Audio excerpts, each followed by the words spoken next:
আসসালামু আলাইকুম রহমতুল্লাহ।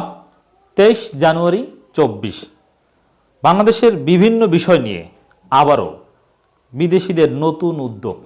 একই ঘটল। এ ধরনের উদ্যোগের তাৎপর্য কী? দর্শক, বাংলাদেশ নিয়ে নতুন মেরুকরণ হচ্ছে।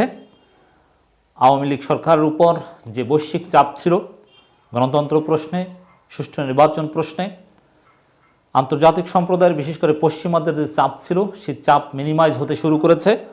পরিস্থিতি আওয়ামী লীগের অনুকূলে আসতে শুরু করেছে। জাতিসংঘ সফটওয়্যার হচ্ছে। জাতিসংঘ যদিও বলে দিয়েছে যে তার আগের অবস্থানে আছে, কিন্তু বাস্তবে অভিনন্দন জানানোর মধ্য দিয়ে আগের অবস্থানে নেই। যুক্তরাষ্ট্র সফটওয়্যার হচ্ছে, আওয়ামী লীগ সম্পর্কের সাথে সম্পর্ক পুনরুদ্ধার করতে চায়। আর স্বীকৃতি তো অলরেডি দিয়েই দিয়েছে, কারণ যেভাবে কাজ করছে বা যেসব কথাবার্তা বলছে ওইটাই স্বীকৃতি। এটা তো আনুষ্ঠানিকভাবে লিখিত স্বীকৃতি দেওয়ার কিছু নেই। এরই মধ্যে যুক্তরাষ্ট্রের যে ইন্টারনাল পলিটিক্স সেগুলো বাংলাদেশ প্রশ্নে একটু নড়ে চড়ে বসতে শুরু করেছে। আমরা নতুন একটা উদ্যোগ, প্রফেসর ইউনূসকে হয়রানি বন্ধে প্রধানমন্ত্রীকে মার্কিন 12 সিনেটরের চিঠি।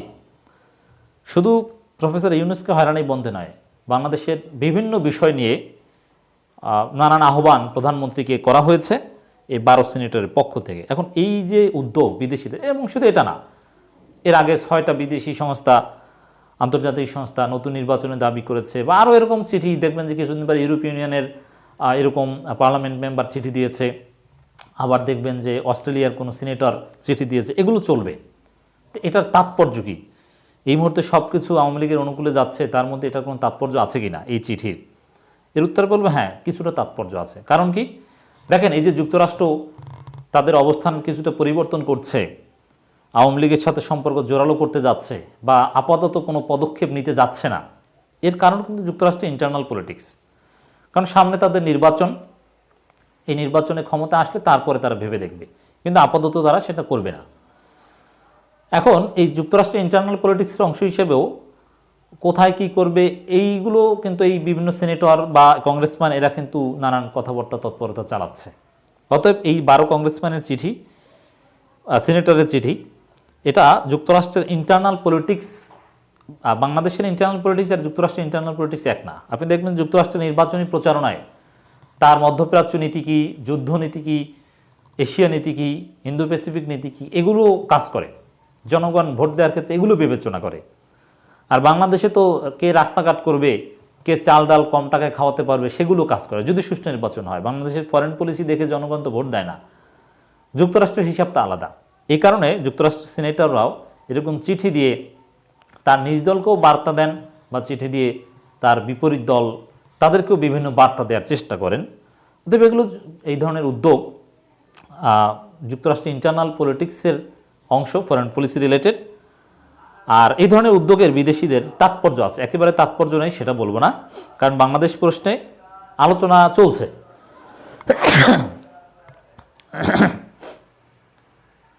মানে বাংলাদেশ প্রশ্নে আলোচনা জারি আছে। বাংলাদেশে গণতন্ত্র, বিচারিক হয়রানি, বিরোধী দলের নেতাকর্মীদের অত্যাচার, নির্যাতন, এ বিষয়ে কথা আছে।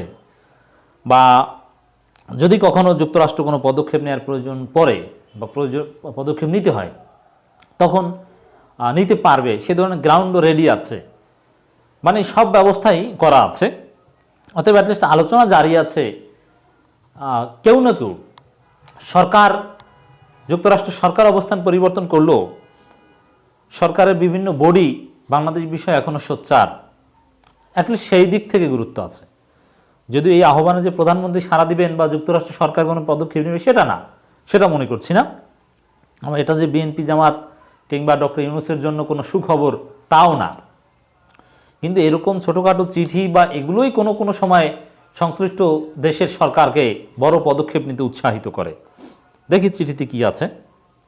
শান্তিতে নোবেল পুরস্কার বিজয়ী প্রফেসর ডক্টর মোহাম্মদ ইউনূসকে হয়রানি বন্ধ করার জন্য বাংলাদেশের প্রধানমন্ত্রী শেখ হাসিনার প্রতি আহ্বান জানিয়েছে যুক্তরাষ্ট্রের 12 জন সিনেটর। আর এই ধরনের সিনেটর, এগুলো আইন অনুযায়ী বিভিন্ন লবিস্ট ফার্ম নিয়োগ করার সুযোগ আছে। তারা মাঝে মাঝে টাকা পয়সার বিনিময়ে এ ধরনের চিঠি এনে দেয়। আবার লবিস্ট ফার্ম কিন্তু টাকা পয়সার বিনিময়ে বিভিন্ন অভিনন্দনও বের করে দেয়। তো আওয়ামী লীগ যে অভিনন্দনগুলো পাচ্ছে বিভিন্ন জায়গা থেকে, এগুলোও অনেকগুলো লবিস্ট ফার্মের কন্ট্রিবিউশন। আবার এই যে বিভিন্ন সিনেটরদের চিঠি বা ইত্যাদি ইত্যাদি, এগুলো লবিস্ট ফার্মদের কন্ট্রিবিউশন। অতএব এগুলো গুরুত্ব বোঝার ক্ষেত্রে এই বাস্তবতাগুলো আপনাদেরকে বুঝতে হবে। তারা হলেন সিনেটর সংখ্যাগরিষ্ঠ হুইপ ইলিয়নার ডেমোক্রেট দলের সিনেটর ডিক ডারবিন, ইন্ডিয়ানা রাজ্যের রিপাবলিকান সিনেটর টড ইয়াং। যাই হোক, এদের নাম টাম বা কোথার কি সিনেটর এগুলো তার উদ্দেশ্য না, এগুলো আপনাদের জন্য প্রাসঙ্গিক না। তারা যৌথভাবে স্বাক্ষরিত একটি চিঠি পাঠিয়েছেন বাংলাদেশের প্রধানমন্ত্রী শেখ হাসিনার কাছে। তাতে প্রফেসর ইউনূসকে বিদ্যমান হয়রানি বন্ধ করার জন্য আহ্বান জানানো হয়েছে। একই সঙ্গে সরকারের সমালোচকদের টার্গেট করে, এর মানে শুধু প্রফেসর ইউনূস বিষয় নয়, সরকারের সমালোচকদের টার্গেট করে, মানে এই যে ডিজিটাল বা সাইবার সিকিউরিটি অ্যাক্ট বা এইসব বিষয়কেও ইঙ্গিত করা হয়েছে, সরাসরি না বললেও টার্গেট করে বিচার ব্যবস্থার যে লঙ্ঘন করা হচ্ছে, বিস্তৃতভাবে সেই ধারা বন্ধ করার আহ্বান জানানো হয়েছে। এই ধারা বলতে সাইবার সিকিউরিটি আইনকে বলা হয়েছে। আবার সরকার সমালোচক বলতে বিএনপি জামাত বা বিরোধী দলের নেতাকর্মীদেরকে যে ব্যাপক পরিমাণ গ্রেপ্তার করা হয়েছে, সেটা বন্ধ করার আহ্বানও এই চিঠিতে পরোক্ষভাবে হলো আছে। অতএব ডক্টর ইউনূস বিষয় নয়, বাংলাদেশের নানান বিষয়ে এই চিঠিতে স্থান পেয়েছে। এতে আরও বলা হয়েছে, কমপক্ষে এক দশক ধরে বাংলাদেশে অন্তত 150টি অপ্রমাণিত বিষয়ে মামলা করা হয়েছে প্রফেসর ইউনূসের বিরুদ্ধে। চিঠির এই বিষয়বস্তু প্রকাশ হয়েছে ডিক ডারবিনের অফিসিয়াল ওয়েবসাইটে।